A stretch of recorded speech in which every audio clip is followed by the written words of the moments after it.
সকালবেলা ঘুম থেকে উঠেই দেখি চারিপাশে বৃষ্টি ভেজা হয়ে আছে। রাতের বেলা বৃষ্টি হয়েছে আর চারিপাশ একেবারে ভিজে একাকার হয়ে গেছে। এই স্নিগ্ধ প্রকৃতি দেখতে কিন্তু বেশ ভালো লাগে। তো সকালবেলা উপভোগ করেই দেখি দুপুরে রান্নার আয়োজন সব শুরু হয়ে গিয়েছে। এখানে আজকে ভর্তা ভাজিময় আজকে দিন হবে।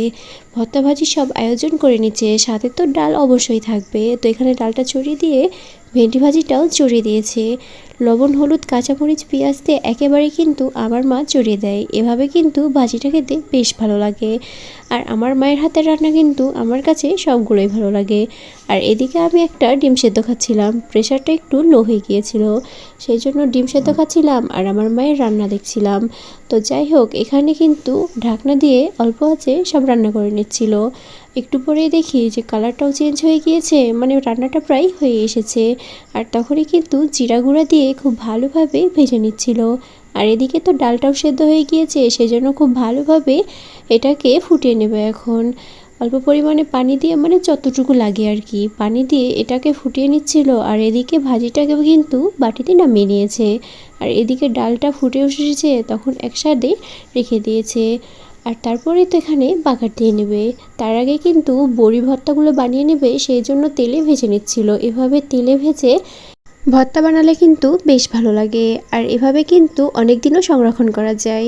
তো বড়ির ভাজাটা হয়ে গিয়েছে, তারপরে কিন্তু তেলের বাগার দেওয়ার পালা। তো এখানে রসুনটা আগে ভেজে নিয়েছে, তারপরে পেঁয়াজগুলো খুব ভালোভাবে ভেজে নিয়েছে। আর তারপরেই তো রাঁধুনি গুঁড়া দিয়ে খুব ভালোভাবে মশলার সাথে ডাল দিয়ে একটু ফেটে নিয়েছে। তারপরে তো ডালগুলো দিয়ে খুব ভালোভাবেই ফুটিয়ে নেবে। এভাবে কিন্তু রাঁধুনি গুঁড়া দিয়ে বা চন্দনী বললেও যায়, তো এগুলো দিয়ে রান্না করলে কিন্তু মসুর ডালটা খেতে বেশ ভালো লাগে। আর ডাল থেকে কিন্তু একটা অনেক সুন্দর স্মেল আসে। আর সবশেষে কিন্তু কুকারে ভাতটা চড়িয়ে দিয়েছিল। আর ভাতের সাথে কিন্তু আলু ভর্তা বানাবে, সেই জন্য আলুটাও একসাথে দিয়ে দিয়েছে। আমার মা এদিকে রান্না করছিল আর আমি এখানে বসে বসে পেস্ট্রি খাচ্ছিলাম। তো খাওয়া শেষে দেখি ভাত রান্নাটাও হয়ে এসেছে। আর যখনই ভর্তা বানানো হয়, ভর্তার দায়িত্বে কিন্তু আমি থাকি, কারণ আমার কাছে কিন্তু ঝাল ঝাল ভর্তাটা বেশ ভালো লাগে।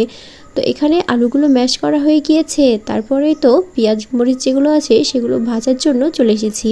আমার কাছে আবার কাঁচা পেঁয়াজের থেকে ভাজা পেঁয়াজের ভর্তা বেশ ভালো লাগে, সেই জন্য তো আমি ভাজা পেঁয়াজ দিয়েই ভর্তাটা বানাই। খুব ভালোভাবে পেঁয়াজ মরিচগুলোকে ভেজে নিয়েছিলাম, তারপরেই তো লবণ দিয়ে ভর্তাটাও মাখিয়ে নিয়েছি। এভাবে কিন্তু ভাজা পেঁয়াজ মরিচ দিয়ে ভর্তা বানালে ভর্তার টেস্টটা অন্যরকমের হয়। দুপুরবেলা খাওয়া দাওয়া শেষে কিন্তু আমার মা আবার বিকালবেলা সেমাই রান্না করেছিল। এই দুধ সেমাই খেতে কিন্তু আমাদের বাসার সবাই বেশ পছন্দ করে। তো এগুলোই ছিল আজকের রান্নার আয়োজন। আপনাদের কাছে কেমন লাগলো